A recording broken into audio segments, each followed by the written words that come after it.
ایک مرتبہ سورہ ہم 3 دفعہ سورہ اخلاص تمام مومن و مومنات، تمام شہدائے ملت جعفریہ، اپنے تمام مرحومین کو شامل کرتے ہوئے رحم اللہ من قرأ الفاتحہ۔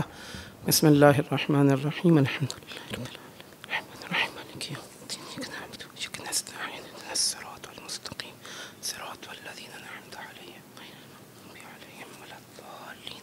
بسم اللہ الرحمن الرحیم، قل هو اللہ احد اللہ الصمد لم یلد ولم یولد ولم یکن له کفوا احد۔ بسم اللہ الرحمن الرحیم، قل هو اللہ احد اللہ الصمد لم یلد ولم یکن له کفوا احد۔ بسم اللہ الرحمن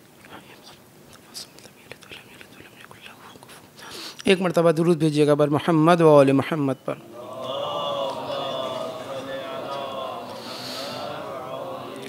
اعوذ باللہ من الشیطان الرجیم، بسم اللہ الرحمن الرحیم، الحمد للہ رب العالمین، الذي لا يبلغ مدحته القائلون ولا يحصي نعماءه العادون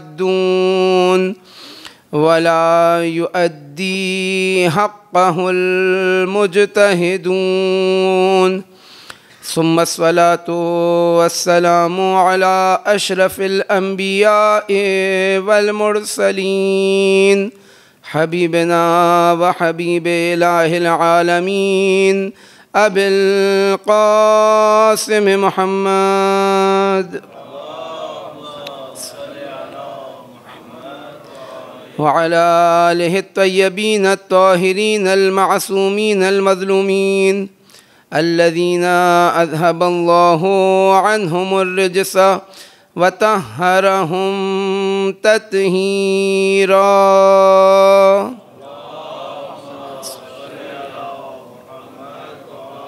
لا سيما بقية الله الأعظم إمام زماننا، روحي وأرواح العالمين لتراب مقدمه الفدا، وقال الله تبارك وتعالى في كتابه المجيد، بسم الله الرحمن الرحيم، هو الذي أرسل رسوله بالهدى ودين الحق ليظهره على الدين كله ولو كره المشركون۔ درود بھیجیے گا بر محمد و آل محمد پر۔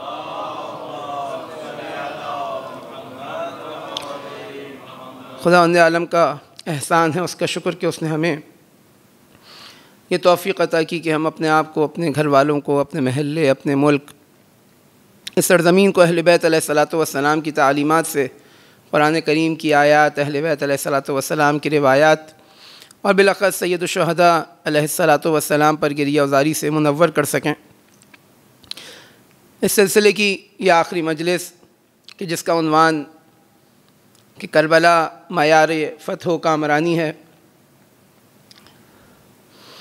ایک اختصار کے ساتھ چند مطالب جو اس سے پہلے بیان ہوئے اور آج کے مطلب کی جانب آؤں کہ ہمارے اعمال، ہمارے افعال، ہمارا کردار ہمارے نظریے کے اوپر موقوف ہوتا ہے، اس کی بنیاد پر کہ جتنا ہمیں اس نظریے سے ایک لگاؤ، ایک ہمارا اس سے متمسک ہونا، ہمارا اس نظریے کے اوپر یقین رکھنا، یہ چیز سبب بنتی ہے کہ وہ نظریہ ہمارے کردار، ہمارے گفتار، ہمارے اعمال کے اندر بھی جھلکے،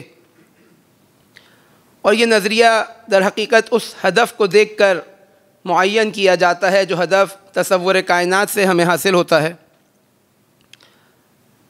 جس الہی تصور کائنات کو ہم مانتے ہیں وہ در حقیقت انسان کی سعادت کی بات کرتا ہے، اور انسانی سعادت یعنی اللہ کی صفات انسان کے اندر متجلی ہوں، انسان قرب الہی کو اختیار کرے، انسان لقاء اللہ کی منزل تک پہنچے، اور اس فردی سعادت کے ساتھ ساتھ جو اس دنیا میں اس کی ذمہ داری خداوند کریم نے لگائی، اس کے اوپر عائد کی، وہ یہ کہ خود قدرت مند ہو، اسلامی معاشرے کو قدرت مند کرے، اور اللہ کے دین کو اس دنیا پر نافذ کرے۔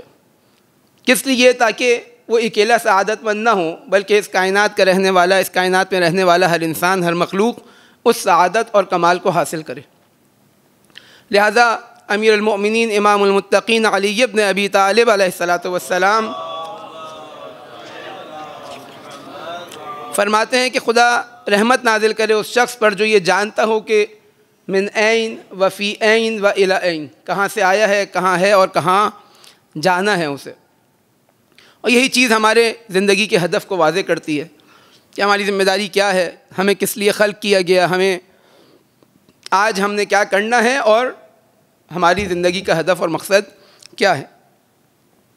جب یہ انسان اس تصور کے ساتھ، اس آئیڈیالوجی اور اس ورلڈ ویو کے ساتھ اقدامات اٹھانا شروع کرتا ہے، اپنی زندگی کو مینیج کرنا شروع کرتا ہے، اپنی ذمہ داریوں کو معین کرنا شروع کرتا ہے، اب سخت ترین فضائل اس کی زندگی، سخت ترین مصائب اس کی زندگی کے اندر اس کے ایمان کو متزلزل نہیں کر سکتے۔ کیوں؟ کیونکہ ہدف سامنے، ہدف کو دیکھ رہا ہے، ہدف بہت بلند ہے، اس کے لیے چھوٹی چھوٹی قربانیاں، یہ تمام چیزیں اس کے لیے آسان ہو جاتی ہیں، بڑی قربانیاں بھی ہوں لیکن اس کی نظر میں وہ چھوٹی ہو جاتی ہیں۔ لہٰذا جب ہم ائمہ علیہ السلام کی سیرت دیکھیں تو وہاں پہ بھی ہمیں یہ نظر آتا ہے۔ کیوں؟ کیونکہ اس تصور کے ساتھ، اس آئیڈیالوجی کے ساتھ اب حیات کا مطلب، اب موت کا مطلب، اب کامیابی کا مطلب، اب شکست کا مطلب، اب عزت کا مطلب، اب ذلت کا مطلب، یہ تمام چیزیں اب اس مفہوم میں معنی پیدا کرنے لگتی ہیں جو دنیا والے سمجھنے سے قاصر ہیں۔ لہٰذا اگر ہم سید الشہداء علیہ السلام کی بارگاہ میں جائیں اور دیکھیں وہ سخت ترین مصائب جب ڈھائے جا رہے ہیں، وہ سخت ترین مصیبتیں جب ڈھائی جا رہی ہیں، تو وہاں پر خداوند متعال کو مخاطب کر کے کہتے ہیں خداوند متعال کیونکہ تو دیکھ رہا ہے لہٰذا یہ میرے لیے آسان ہے، کیونکہ تو جانتا ہے کہ میں اپنی ذمہ داری ادا کر رہا ہوں، تو مجھے جانتا ہے، تو مجھے دیکھ رہا ہے، تیری نظر مجھ پر ہے کہ یہاں کیا ہو رہا ہے، اور تو بہترین حکم کرنے والا ہے، تو بہترین فیصلہ کرنے والا ہے۔ لہٰذا اب یہ مشکلات جو سخت ترین مشکلات ہیں، جو ایک عام انسان کی توانائی سے باہر ہیں، اے اللہ میں ان مشکلات کو برداشت کر رہا ہوں کیونکہ میں جانتا ہوں کہ تو مجھے دیکھ رہا ہے کہ میں اپنی ذمہ داری کو نبھا رہا ہوں۔ اور یہی چیز ہمیں ان کے پدر بزرگوار امیر المومنین علی ابن ابی طالب علیہ السلام کی سیرت میں نظر آئی۔ یعنی جو اسلام آئیڈیالوجی دے رہا ہے، اب چاہے وہ ظاہری اسباب ہوں یا نہ ہوں، چاہے ظاہری طور پر وہ انسان کو قتل کر دیا جائے یا نہ کیا جائے، چاہے عزت کا وہ مرحلہ جو ہے وہ انسان اس کو صحیح طور پر عبور کر لے، ظالمین کے سامنے اس کے عزت اور آبرو مندی کے ساتھ کھڑا رہے، چاہے اسے قتل کر دیا جائے، چاہے اسے اسیر کیا جائے، یہ تمام چیزیں ہم اس کے لیے اہمیت کی حامل نہیں رہتی۔ کیوں؟ کیونکہ فتح و کامرانی کا معیار اس کے لیے یہ ہے کہ آیا اس نے اپنی ذمہ داری کو ادا کیا یا نہیں کیا، آیا وہ اللہ تعالیٰ کے لشکر میں شامل تھا یا نہیں تھا، آیا اللہ تعالیٰ نے جو ذمہ داری عائد کی وہ اس نے پوری کی یا نہیں کی۔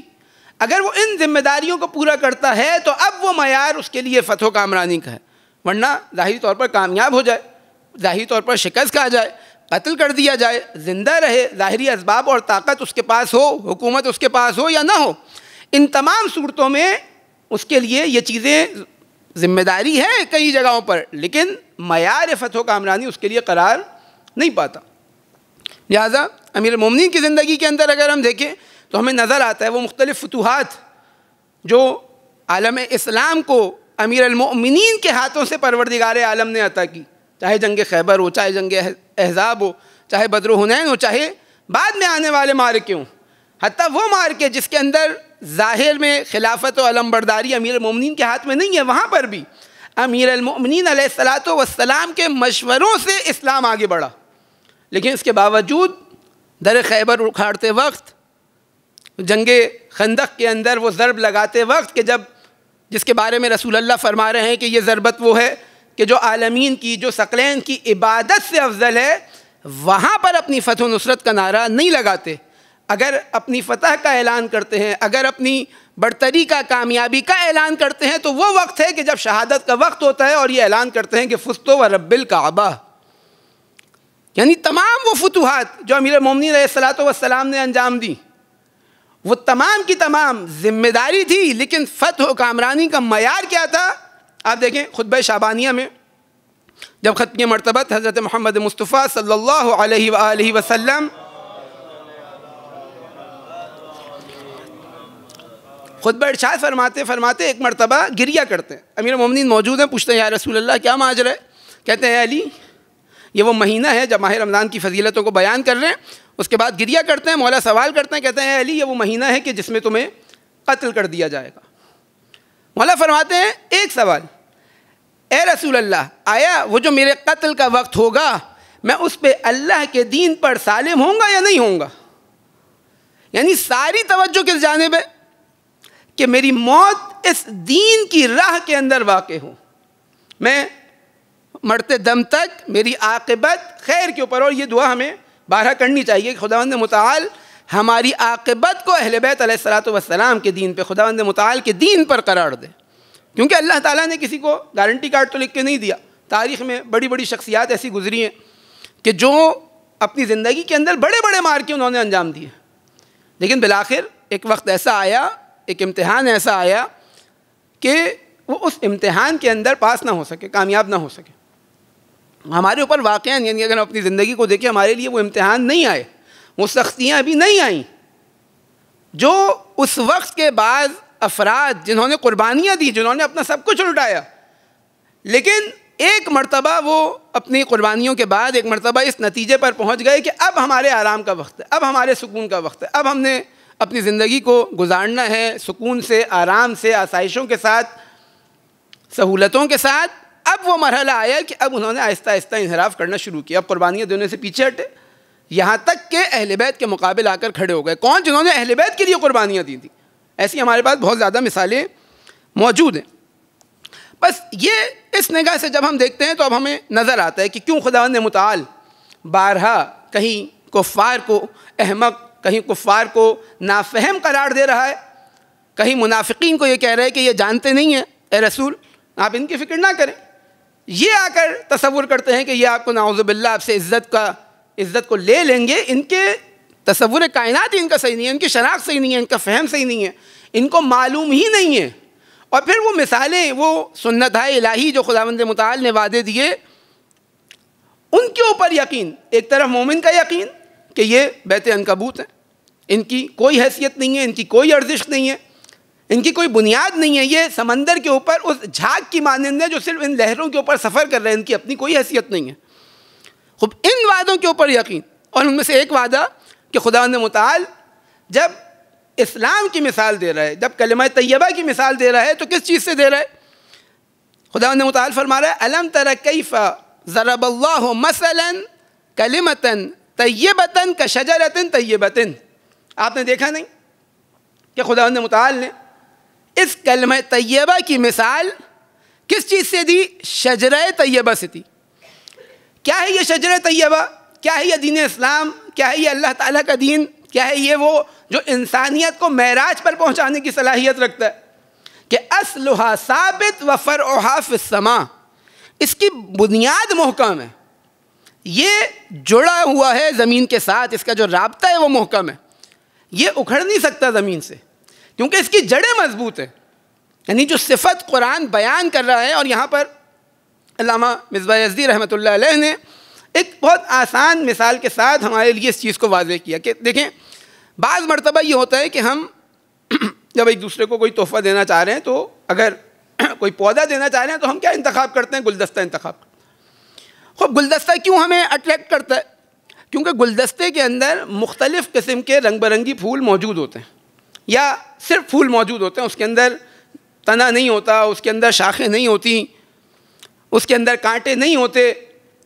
ہم ایک ایسی چیز انتخاب کرتے ہیں جو ہمیں ظاہری طور پر لگتی ہے کہ یہ بڑی اچھی ہے، لیکن اس گلدستے کے اندر دوام ہوتا ہے، اس کے اندر ثبات ہوتا ہے؟ نہیں، اس کی کیونکہ جڑ نہیں ہوتی، اس کی بنیاد نہیں ہوتی۔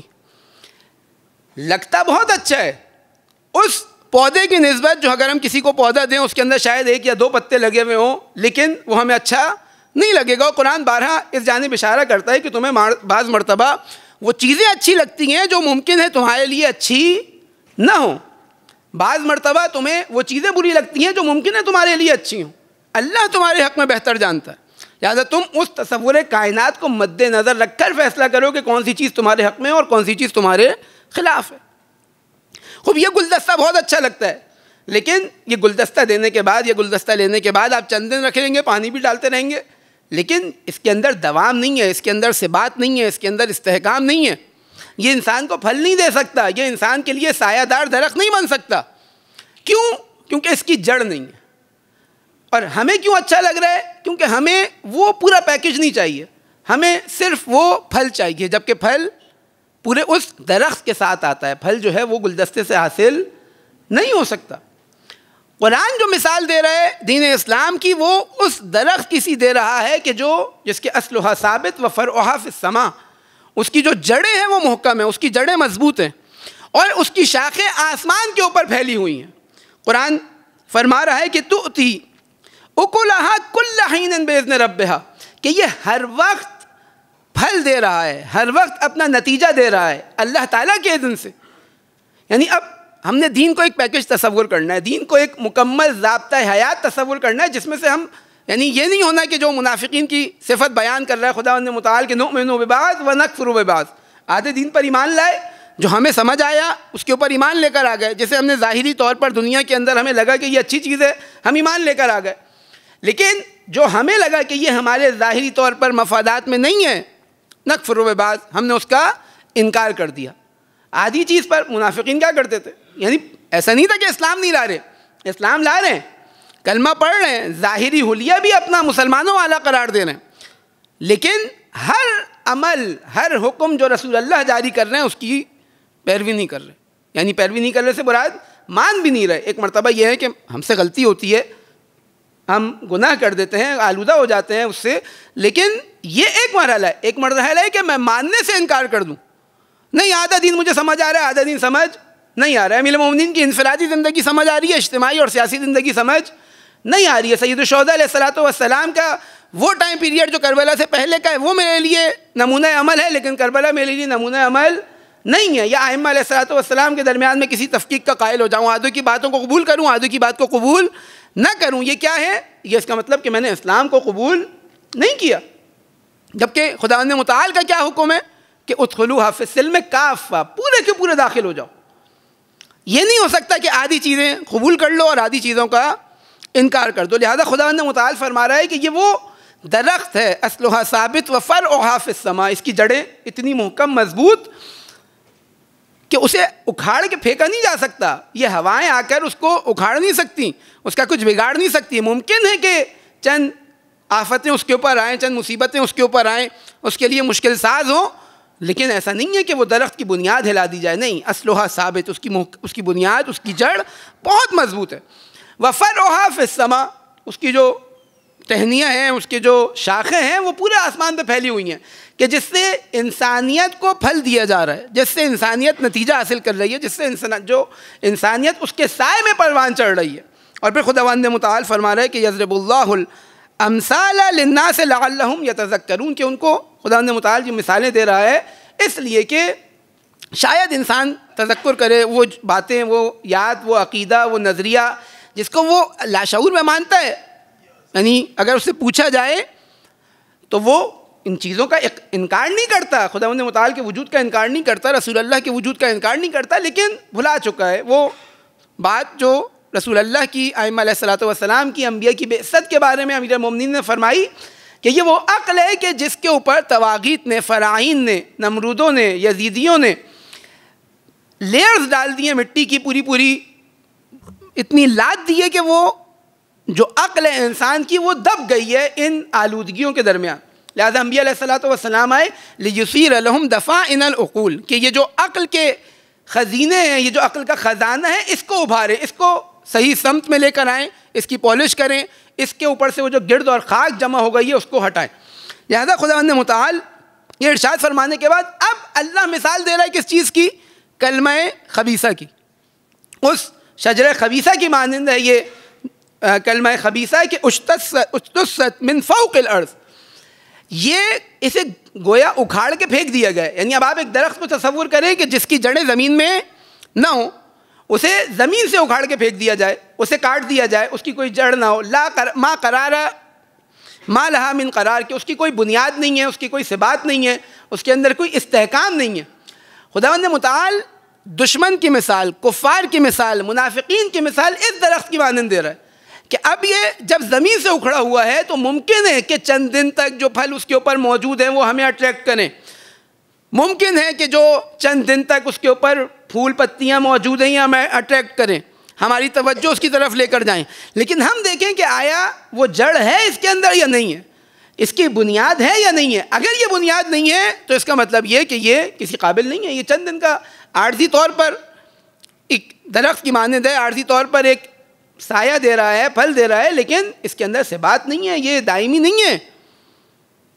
اور یہی بات ہم گلدستے والی مثال سے بھی اپنے نزدیک کر سکتے ہیں۔ لہٰذا جو اللہ تعالیٰ وعدے دے رہا ہے، ہم جب مختلف مجاہدین اسلام، چاہے وہ اہل بیت علیہ الصلوۃ والسلام کے دور میں ہو، چاہے اہل بیت علیہ الصلوۃ والسلام کی غیبت کا دور، ان کی جو تحریک کو جب انسان دیکھے تو ہمیں نظر آتا ہے کہ ان کو ان الہی وعدوں کے اوپر، یعنی دین کے کامل ہونے کے اوپر بھرپور یقین ہے۔ یعنی ایسا نہیں ہے کہ یہ سمجھ رہے ہوں کہ اب ہم ایمان لے کر آ گئے تو نہیں پتہ ہمارے ساتھ کیا ہو، نہیں، جب ہم ایمان لے کر آ گئے، جب ہم ثابت قدم ہیں، جب ہمیں یقین ہے جس راہ کے اوپر ہم چل رہے ہیں وہ راستہ صحیح ہے، تو اب انہیں کسی چیز کا خوف نہیں ہوتا، اور انہیں یقین ہوتا ہے ان وعدوں کے اوپر جو اللہ تعالیٰ نے بتائے، جو اللہ تعالیٰ نے ان سے وعدے کیے کہ دیکھو اگر تم میری مدد کرو گے، ان تنصروا اللہ ینصرکم، تو اللہ تمہاری مدد کرے گا، دیکھو تم کو غالب کرے گا، دین کو غلبہ عطا کرے گا۔ یعنی ان الہی وعدوں پر یقین اتنا زیادہ، اور کس ماحول میں، کس فضا میں، کہ جب ساری دنیا اس مادی اپروچ کے ساتھ ہر چیز کو دیکھ رہی ہے، مذاق اڑاتی ہے، توہین کرتی ہے، یعنی وہ چیزیں جو نظر آ رہی ہیں ظاہر میں صرف کیونکہ ان تک اکتفا کیا ہوا ہے لہذا صحیح دیکھ نہیں پاتی، اور اب ان کا مذاق اڑاتی ہے کہ جو بینا ہے، جنہیں اللہ تعالیٰ نے بصارت عطا کی، جنہیں اللہ تعالیٰ نے سماعت عطا کی، اور اتنی بلند سماعت عطا کی، اتنی بلند بصارت عطا کی کہ خداوند متعال کہتا ہے کہ اب یہ اس مرحلے کے اوپر ہے کہ اب یہ اپنی آنکھوں سے نہیں دیکھتے بلکہ میں ہوں جو دیکھ رہا ہوتا ہوں، یہ اپنے کانوں سے نہیں سنتے بلکہ میں ہوں جو سن رہا ہوتا ہوں، یہ جب قتال کرتے ہیں تو یہ قتال نہیں کرتے بلکہ اللہ تعالیٰ قتال کرتا ہے، یہ جب تیر برساتے ہیں، یہ جب میزائل مارتے ہیں، یہ جب بندوق چلاتے ہیں، یہ جب گولیاں چلاتے ہیں، اب یہ جب دشمن پر حملہ آور ہیں تو یہ نہیں ہے، میں ہوں۔ یعنی ان کے فعل کو اللہ تعالیٰ اپنے آپ سے منسوب قرار دے رہا ہوتا ہے۔ کیوں؟ کیونکہ اس یقین کی بنیاد پر یہ کام کر رہے ہوتے ہیں کہ ان کے پیچھے، ان کے پشت پناہ اگر کوئی ذات ہے تو پروردگار عالم کی ذات ہے۔ یہ اپنی بنیاد کے اوپر یہ کام نہیں کر رہے ہوتے، اور اس کا اظہار بھی کرتے ہیں۔ انہیں اپنے آپ پر بھروسہ نہیں ہوتا اس معنی میں کہ ساری طاقت ان کے پاس ہے، ان کے پاس ٹیکنالوجی ہے، ان کے پاس میزائل ہے، ان کے پاس لشکر ہے، ان کے پاس دنیاوی اسباب ہیں، نہیں، یہ اللہ تعالیٰ پر یقین کر کر، اللہ تعالیٰ پر ایمان لا کر اس کی راہ میں قدم بڑھا رہے ہوتے ہیں، اور اب اس نہائی ہدف کے لیے کوششیں کر رہے ہوتے ہیں جو ظاہری دنیا جس کا انکار کر رہی ہوتی ہے۔ لہٰذا جب ہم آئیں اہل بیت علیہ الصلوۃ والسلام کی ان تعلیمات کی طرف، وہ جو پہلے دن سے جو مقدمہ آپ کے سامنے بیان کیا گیا کہ یہ تحریک جو سید الشہداء علیہ الصلوۃ والسلام کی تحریک ہے، یہ کوئی نئی تحریک نہیں تھی، یہ در حقیقت وہی تحریک ہے جو انبیاء علیہ الصلوۃ والسلام کی تحریک ہے، جو حضرت آدم سے شروع ہوئی انسانیت کی ہدایت کے لیے، انسانیت کی رشد کے لیے، اور اس تحریک کا ایک مرحلہ یہ آئے گا انشاءاللہ تعالی کہ اللہ تعالیٰ کا دین اس دنیا کے اوپر غلبہ اختیار کرے گا۔ لیکن اس کے برعکس جو منافقین کی روش ہے، وہ کیونکہ ان کی نظر محدود ہے لہٰذا وہ اپنی تمام طاقت لگاتے ہیں، اپنی تمام توانائی لگاتے ہیں۔ کل آپ کے سامنے جو جناب زینب کبریٰ کے چند الفاظ بیان کیے کہ بیوی فرماتی ہیں یزید تیرے بس میں جو کچھ ہو تو کر لے، تو ہمارے ذکر کو مٹا نہیں سکتا۔ اب یہ جو پوری توانائی یزیدیت لگا رہی ہے، یہ جو آج عالم استکبار اسلام کے خلاف پوری توانائی لگا رہا ہے، انسانیت کے خلاف ظلم و ستم کرنے میں پوری قدرت لگا رہا ہے، اور حتیٰ ظاہری طور پر بھی انسان دیکھے واقعاً یہی مسئلہ فلسطین میں یہ 1.5-2 سال انہوں نے پوری طاقت لگا دی، جتنا قتل عام کر سکتے تھے انہوں نے کیا، لیکن اس کے باوجود جو ان کے اسیر جو ہاسٹیجز تھے ان کو یہ رہا نہیں کروا پائے۔ خوب اتنی زیادہ ٹیکنالوجی، بالآخر کیا ہوا؟ آپ اتنے دقیق، آپ اتنے دنیا بھر کی ٹیکنالوجی آپ کے پاس، آپ نے ہزاروں لوگ 40-50 ہزار لوگ قربان کر دیے, قتل کر دیے, اتنی زیادہ طاقت, اتنی زیادہ قدرت, لیکن جو وعدے آپ نے کیے تھے, جو دعوے آپ نے کیے تھے, آپ ان کے اندر پورا نہیں ہوئے. جس خاطر آپ نے جنگ شروع کی تھی وہ آپ حاصل نہیں کر سکے. خب یہ اپنی پوری توانائی لگانے کے بعد یہ جو قدرت لگا رہے ہیں, خداوند متعال ان کی پوری توانائی اور قدرت کو پھونکوں سے تعبیر کر رہا ہے.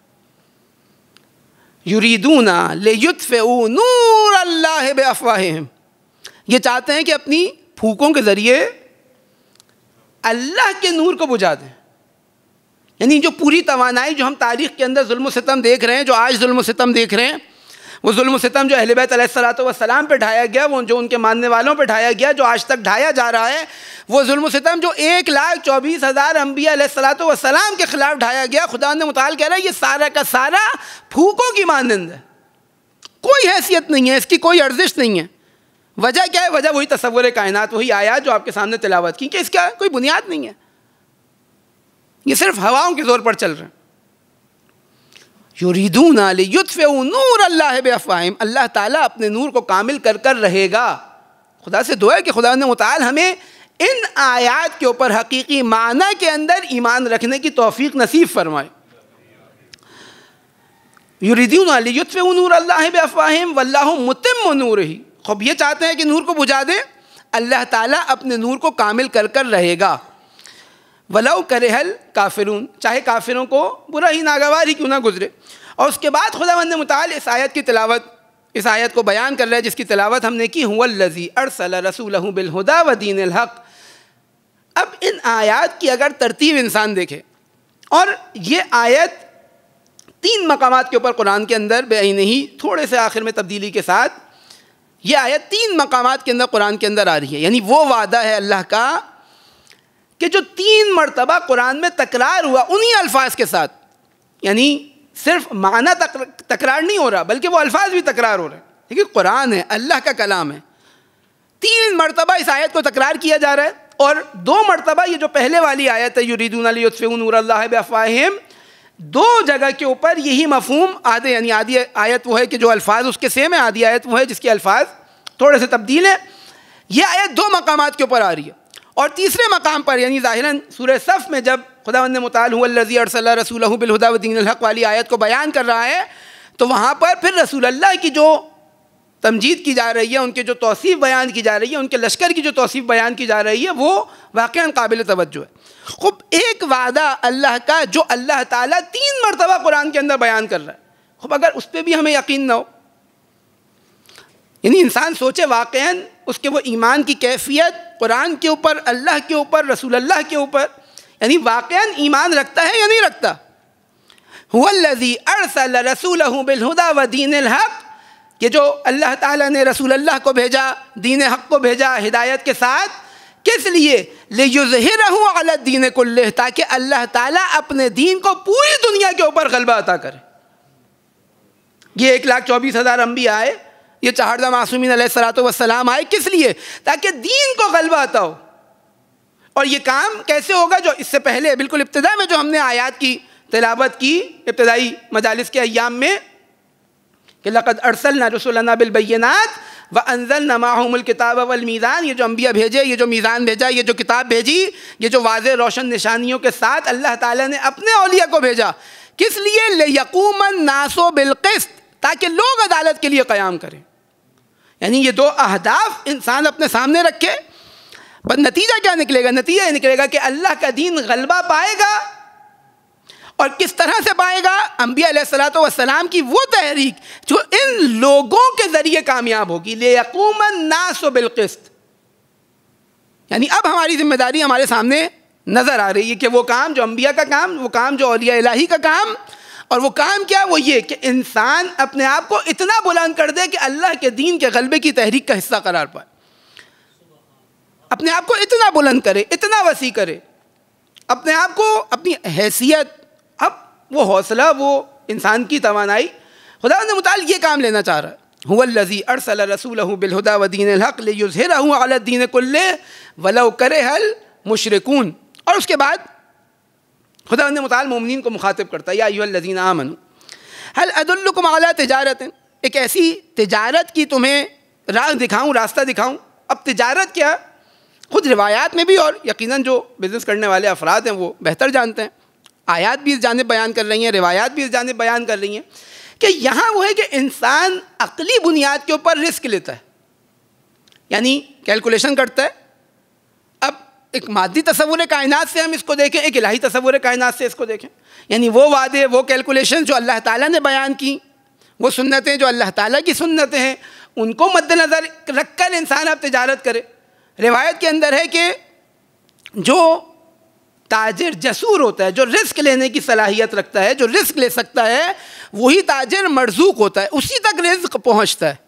یعنی خداوند متعال اگر ہم اپنے الفاظ میں بیان کریں کہ رزق کو ڈائریکٹلی پروپورشنل قرار دے رہا ہے رزق کے ساتھ، لیکن یہ رزق کون سا ہے؟ یہ عقل کی بنیادوں پر، یہ آیات الہی کی بنیادوں پر. خوب اب یہاں ظاہر سی بات ہے، اگر امتحان کا وقت آتا ہے، خوب کامیاب ہوں گے نہیں ہوں گے. جنگ کے اندر ہمیشہ یہ نہیں ہوتا کہ آپ جیتیں، جنگ ہے، بالآخر کہیں آپ کو ظاہری طور پر نقصان ہوتا ہے، کہیں قتل ہونا پڑتا ہے، کہیں اسیر ہونا پڑتا ہے، کہیں زخم کھانے پڑتے ہیں. میں چاہوں کہ جنگ ہو لیکن ہمیشہ نہ مجھے کچھ ہو، میں گھر پہ بیٹھا رہوں اور بیٹھے بیٹھے جو ہے میں بھی فتح یاب ہو جاؤں. نہیں، خوب یہاں اپنے جان کو بیچ میں لانا پڑے گا، اپنی جان کا نذرانہ پیش کرنا پڑے گا، اپنی جان کا رسک لینا پڑے گا. اس مظلومیت کا، ان دکھوں کا، ان زخموں کا، یہ تمام چیزیں انسان نے امکان ہے کہ جھیلے، اور یہی رزق ہمیں نظر آتا ہے. کربلا میں بھی نظر آیا، گرچہ وہ وعدے تمام چیزیں جو رسول اکرم کی احادیث، جو روایات، جو سید الشہداء علیہ الصلوۃ والسلام کے بارے میں بشارتیں، پیشن گوئیاں کہ کربلا کے اندر شہید کر دیا جائے گا، لیکن یہ نہیں ہے کہ آپ جائیں اور جا کر شہید ہو گئے. نہیں، جنگ لڑی، دفاع کیا، اسلام کا دفاع کیا، اور وہ تمام وہ جو ظاہری اسباب تھے ان کے مطابق اپنی اسٹریٹجی کو پلان کیا، اس قدرت کو حاصل کیا. یعنی ایسا نہیں تھا کہ بہت ہی لاچاری کی حالت میں سید الشہداء جا رہے، نہیں، آمادگی کے ساتھ جا رہے تھے، تیاری کے ساتھ جا رہے تھے. خب جب مدینے سے مکے گئے، اب مکہ بالآخر ایک مرکز ہے اسلام کا، مدینے سے بڑی جگہ ہے. فرار اختیار نہیں کی سید الشہداء علیہ الصلوۃ والسلام نے، بلکہ مرکز کے اندر گئے. اب دیکھا کہ لوگ توجہ نہیں دے رہے، لوگوں کے جو بعد میں بھی کربلا میں بیان کیا سید الشہداء نے کہ تمہارے بطون، تمہارے شکم حرام سے پر ہو چکے، اس لیے تم تک میری آواز نہیں پہنچ رہی. اب جب دیکھا کہ حالات ایسے ہیں کہ مکے کی سرزمین کی حرمت کو پامال کیا جائے گا، لہٰذا وہاں سے کوفے کی جانب جا رہے ہیں. کیوں؟ کیونکہ کوفے والوں نے خطوط لکھ کر بلایا. یہ تمام ظاہری اسباب اور تیاری کے ساتھ، آمادگی کے ساتھ اپنے لشکر کو جمع کر رہے ہیں، لوگوں کو دعوت دے رہے ہیں. یہ تمام چیزیں کیا ہیں؟ یہ در حقیقت اس الہی ذمہ داری کی انجام دہی ہے. خداوند متعال فرما رہے ہیں کہ آیا میں تمہیں ایک ایسی تجارت کی راہ دکھاؤں کہ جو تم کو نجات عطا کرے اللہ تعالیٰ کے عذاب سے. اب یہ تجارت وہ صرف مادی تجارت نہیں رہی، بلکہ یہ تجارت اس الہی تصور کائنات کے مطابق تعریف کی جا رہی ہے. خوب یہ کون سی تجارت ہے؟ کیا کرو؟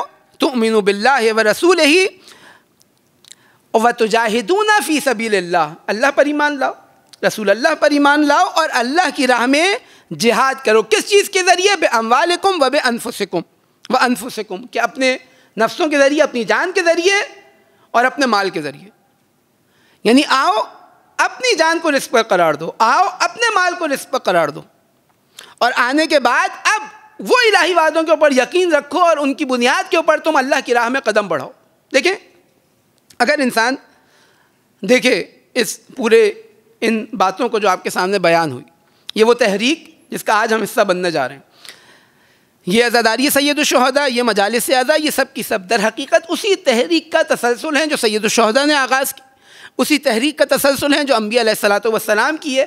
یہی عزاداری، یہی سید الشہداء علیہ الصلوۃ والسلام پر گریہ، یہ ماتم، یہ جلوس عزا، یہ سول و سلام، یہ مرثیہ، یہ خطابت، یہ زیارت، یہ نوحہ، یہ در حقیقت یہ اس تحریک کا نتیجہ، اس تحریک کا یہ نتیجہ نکلے گا کہ اللہ تعالیٰ انہی لوگوں کے ذریعے، اسی لشکر کے ذریعے اپنے دین کو نافذ کرے گا. اور اس کی دلیل کیا ہے؟ خود ہمیں سید الشہداء کی بعض تقاریر، بعض کلمات کے اندر یہ چیز نظر آتی ہے کہ اپنے قرار کو، اپنے سکون کو، اپنے اطمینان کو مشروط کرتے ہیں بقیت اللہ العظم امام زمان عجل اللہ تعالی فرجہ الشریف کے ظہور سے.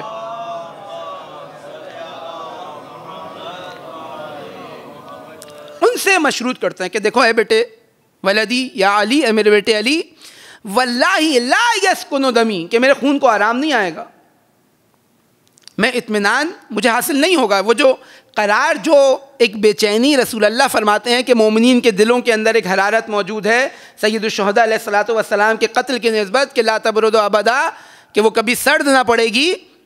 خوب یہ جو حرارت ہے یہ صرف مومنین کے دلوں میں نہیں ہے بلکہ ائمہ علیہ الصلوۃ والسلام کے دلوں میں. وہ ہمیں اپنے آپ سے منسوب قرار دیتے ہیں، کہتے ہیں تم اس مٹی سے خلق کیے گئے کہ جو ہمارے بدن کی بچی ہوئی مٹی تھی، اور ہماری ولایت کے پانی سے تمہیں گوندا گیا، لہذا وہ صفات جو اہل بیت علیہ الصلوۃ والسلام کی صفات ہیں اس کی تجلی ہمارے اندر موجود ہوتی ہے. ہاں انسان کو پالش کرنے کی ضرورت ہے، انسان کو اس فطرت کو بیدار کرنے کی ضرورت ہے جس فطرت پر اس کو خلق کیا گیا. خوب یہ تحریک جس کے بارے میں سید الشہداء فرماتے ہیں کہ اے میرے بیٹے علی، واللہ لا یسکن دمی، کہ اللہ کی قسم میرے خون کو اطمینان نہیں آئے گا، میں آرام نہیں پاؤں گا، حتیٰ یبعث اللہ المہدی، یہاں تک کہ خداوند متعال حضرت حجت کا ظہور فرمائے. اب یہ تحریک ایک مرحلہ وہ آئے گا کہ یہ تحریک سبب بنے گی دنیا والوں کے لیے، اور آج اس کے آثار ہمیں نظر آ رہے ہیں، آج اس کی قدرت ہمیں نظر آ رہی ہے. یہ عزاداری سید الشہداء ہے کہ جس نے آج اس ظلم کے خلاف اٹھنے کا پیغام، اس عدالت کے حمایت میں اٹھنے کا پیغام دنیا والوں تک پہنچایا. یہ عزاداری سید الشہداء تھی جس نے انقلاب اسلامی کو برپا کیا، کہ اگر یہ محرم و صفر نہ ہوتا تو یہ انقلاب نہیں ہوتا جو آج ہمارے پاس موجود ہے، جس سے آج دنیا اپنے آپ کو منور کر رہی ہے، جس سے آج دنیا اس عدالت کی تحریک کا حصہ قرار پا رہی ہے اور تاریخ کے صحیح رخ پر موجود اپنے آپ کو قرار دے رہی ہے. خوب یہ تحریک، یہ گریہ وزاری، یہ عزاداری سبب بنے گی کہ لوگ اس عدالت کی طرف متوجہ ہوں جیسا کہ آج ہو رہے ہیں، اور پوری دنیا کے اندر یہ عدالت قرار پائے گی. پوری دنیا اس عدالت کے لیے اٹھے گی، لیقوم الناس بالقسط، لوگ عدالت کے لیے اٹھیں گے، اور آج نظر آ رہا ہے. لہٰذا اس کا نتیجہ ہمیں سمجھ آتا ہے کہ جب روایات ہمیں کہتی ہیں کہ جب حضرت بقیت اللہ العظم امام زمان عجل اللہ تعالی فرجہ الشریف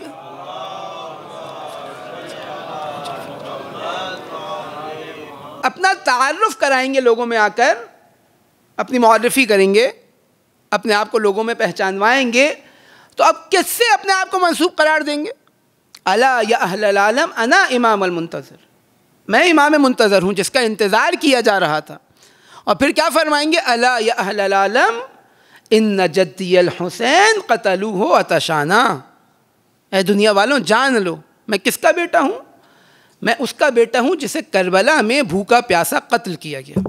آیت اللہ بہجت فرماتے ہیں کہ خود یہ بات ہمیں بتا رہی ہے کہ حضرت کے ظہور سے قبل سید الشہداء کا ذکر، سید الشہداء کی مظلومیت اس حد تک معروف ہو چکی ہوگی کہ حضرت حجت اپنا تعارف سید الشہداء علیہ الصلوۃ والسلام سے کروائیں گے.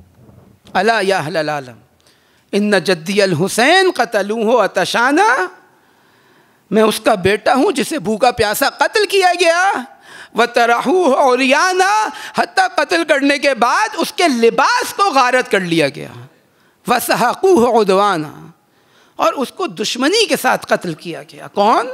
حسین ابن علی. گریہ کنا کون ہے؟ ہمارے زمانے کا امام. آئے سید الشہداء علیہ الصلوۃ والسلام، وہ مرحلہ آیا کہ جب حضرت ابو الفضل عباس کا علم لے کر واپس لوٹے ہیں نا، کیا کہا تھا؟ اے عباس آج دیکھو دشمن کی امید جاگ گئی ہے تمہارے جانے کے بعد.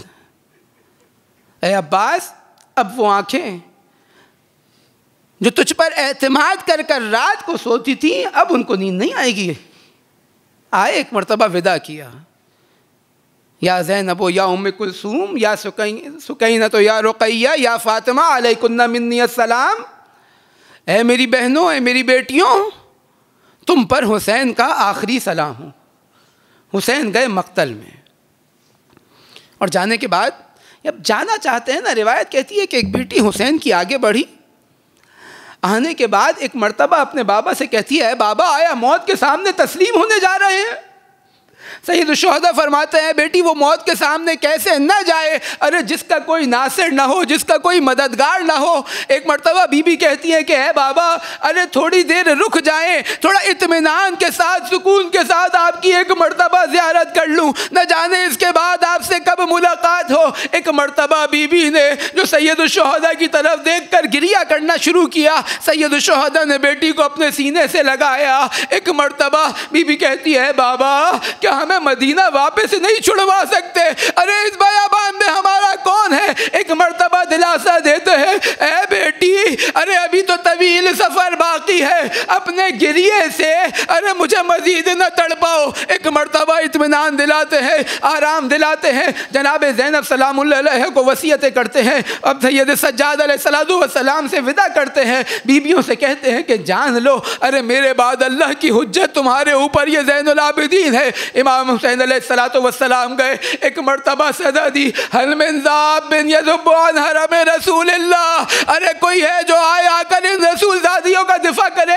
جب کسی کی آواز نہ آئی، ایک مرتبہ ان لاشوں کی طرف حسین نے نگاہ کی، این این مسلم ابن عقیل، این این حبیب ابن مظاہر، این این مسلم ابن اوسجہ، این این زہیر ابن قیس، ارے میرے شیروں مجھے آواز کیوں نہیں دے رہے؟ ارے میرے شیروں میری آواز پر لبیک کیوں نہیں کہہ رہے؟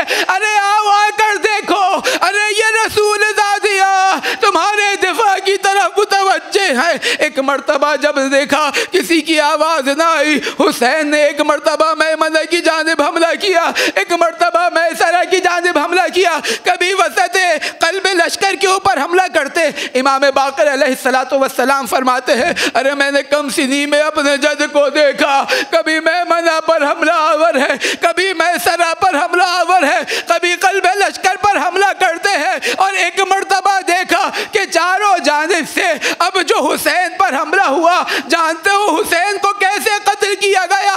ارے میرے جد کو ایسے قتل کیا گیا کہ اس طرح قتل کرنے کا ہمارے جد رسول اللہ نے حتی وحشی جانوروں کو بھی منع کیا تھا، لیکن اس امت نے حسین کی حرمت کو پامال کیا، ارے صرف تلوار سے ذبح نہ کیا۔ فقد قد قتل الحسین بالخشب والسنان والعصا والسیف، ارے جس کے ہاتھ میں جو ہوتا وہ حسین پر برسا دیا کرتا، کسی نے تلواریں ماری، کسی نے نیزے مارے، کسی نے لکڑی سے مارا، ارے کسی کو کچھ نہ ملتا تو زمین سے پتھر اٹھا کر سید الشہداء پر وار کیا کرتا۔ ہاں اس حال میں جب حسین گھوڑے سے زمین پر گرے تو ارے ظلم صرف یہاں رکا نہیں بلکہ گھوڑے تیار کیے گئے، نئی نال بندیاں کی گئی، اب 10 گھوڑے ایسے جو دائیں جانب سے بائیں جانب آئے، بائیں جانب سے دائیں جانب آئے، نہ جانے سید الشہداء کے لاشے کے ساتھ ایسا کیا کیا۔ امام فرماتے ہیں 300 سے زائد زخم ہے، کہیں تلوار ہے، کہیں نیزے ہے، کہیں تیر ہے، نہ جانے اس لاشے کے ساتھ کیا کیا۔ ارے انسان تصور کرے وہ زینب جو اپنے بھائی سے بہت مانوس ہے، وہ زینب جو اپنے بھائی کو کیسے نہ پہچان سکے، وہ زینب جو اپنے بھائی کی خوشبو جانتی ہے، ارے وہ زینب جو اپنے بھائی سے بہت زیادہ مانوس ہے، جس نے اپنا گھر اپنے بھائی کی محبت میں چھوڑ دیا، ارے وہ زینب جب لاش حسین پر آئی ایک مرتبہ کہتی ہے انت اخل حسین، ارے کیا تو ہی میرا بھائی حسین ہے؟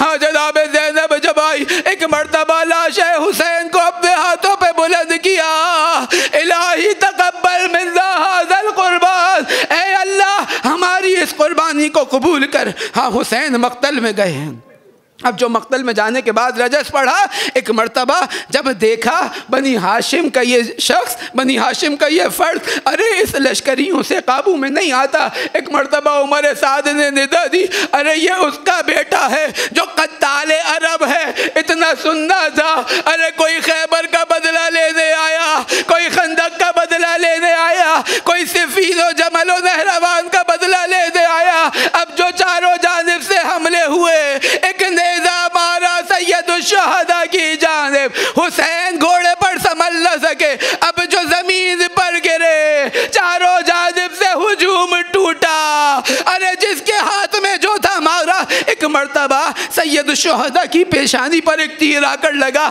اب جو سید الشہداء نے اپنے دامن کو بلند کیا، اپنے دامن کو بلند کرنے کے بعد اپنی پیشانی سے اپنے چہرے سے خون صاف کرنا چاہتے تھے، ایک لعین نے سے شعبہ تیر کا نشانہ لیا. ارے وہ سینہ اقدس جس پر رسول اللہ بوسے لیا کرتے تھے، اس کا نشانہ لیا، ایک خون کا فوارہ جاری ہوا. حسین دوبارہ زمین پر گر. الا لعنت اللہ علی القوم الظالمین.